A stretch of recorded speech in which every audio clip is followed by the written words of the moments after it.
Então, 144 mil, o pastor Misael explicou, são aqueles que são as primícias, os primeiros frutos. As primícias são os judeus. Não se achou mácula. Por quê? Porque eles tinham a doutrina dos apóstolos. Quando a igreja se abre para os gentios, né, isso a partir da morte de Estevão e continuando mais além, o que começa a acontecer aí? A verdade, ela começa a sofrer embargos.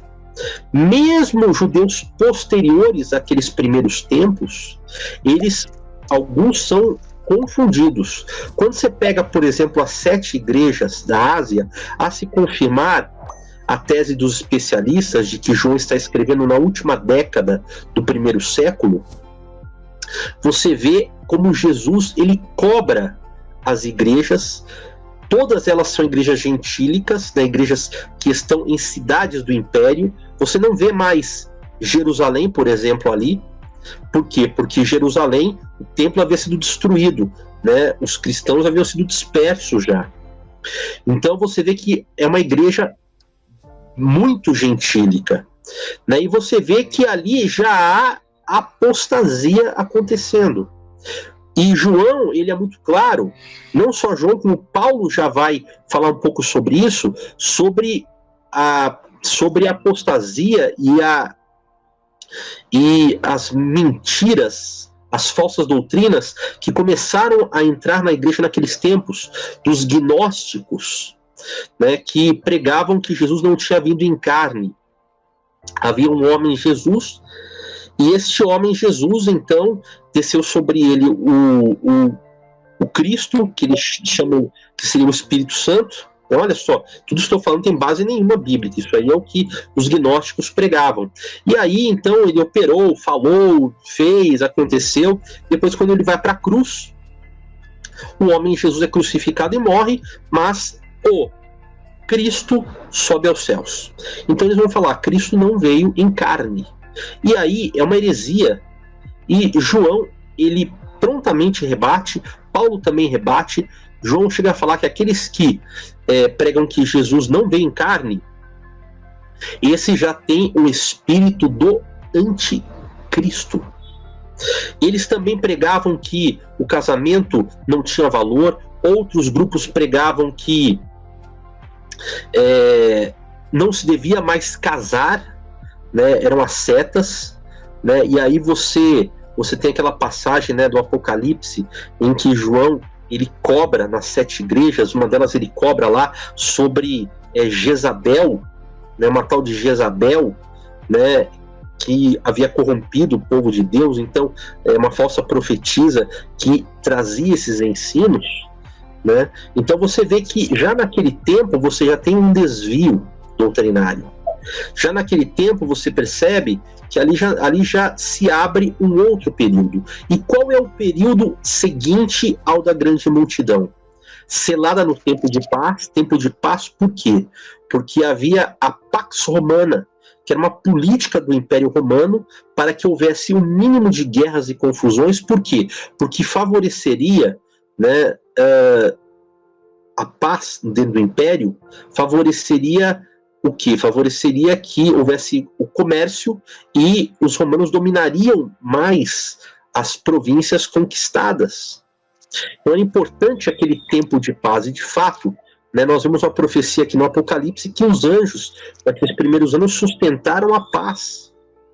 Mas depois, né, esse tempo de paz acaba, o império começa a sofrer os solavancos, né, e se entra num tempo de guerra.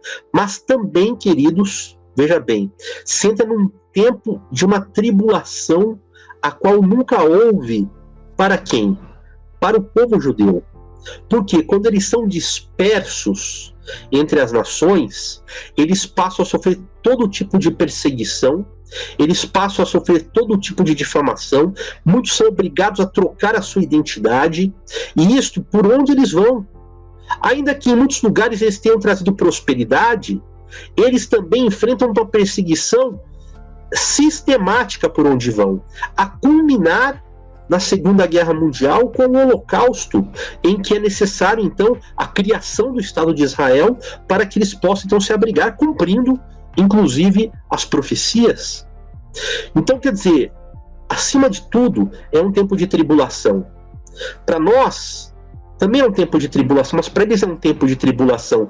E veja, a grande multidão, ela é salva num tempo de tribulação. Isto após este período dos 144 mil. Que tempo é este? É o tempo que vai desde aqueles dias, né, apostólicos, pós-apostólicos, até os nossos dias e continuará até a vinda de Cristo. Então, este é o período da grande multidão. Então, não haverá um tempo mais para o fim em que haverá dois grupos, os 144 mil e a grande multidão. Não haverá mais para o fim, né, como algumas igrejas pregam, que a grande multidão, a igreja será arrebatada, e ficarão então os israelitas, que farão uma aliança com o anticristo quebrará essa aliança e perseguirá, e na volta de Jesus 144 mil serão salvos. Não, os 144 mil são um grupo que já foi separado para Cristo, né? Está aguardando, como todos que já morreram depois, a vinda de Jesus, o tempo, né, da recompensa dos salvos, que virá sim com a ressurreição, quando Cristo voltar. Então, essa grande multidão, ela acontece desde aqueles dias, vai nos nossos dias e prosseguirá até a volta de Cristo. Esse é o tempo da grande multidão, queridos. E assim, não é preciso você falar assim, nossa, como eu queria fazer parte dos 144 mil. Não, como falou o pastor Misael, 144 mil porque são naturais, israelitas naturais. E você pode ver que o que havia para eles, também há para nós. Lá no capítulo 7 do Apocalipse, né, eles seguiam Jesus, né, mas nós vemos que aqueles que são salvos de todas as nações, tribos, povos e línguas, eles também estão em pé diante do trono e diante do Cordeiro. Eles também estão vestidos de branco, né? E todos os anjos em pé rodeando o trono, os anciãos, os 4 seres viventes, né, se prostraram sobre o seu rosto, adoraram a Deus, e ali estão a grande multidão junto, né?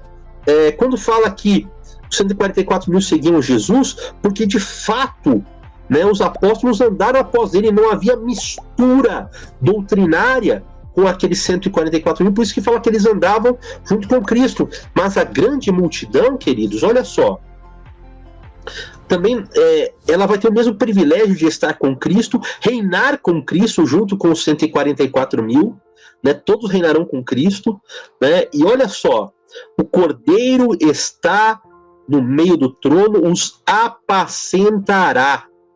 Então, quer dizer, não há por que pensar que os 144 mil são melhores, né? 144 mil cumprem uma parte das profecias, grande multidão cumpre a outra parte.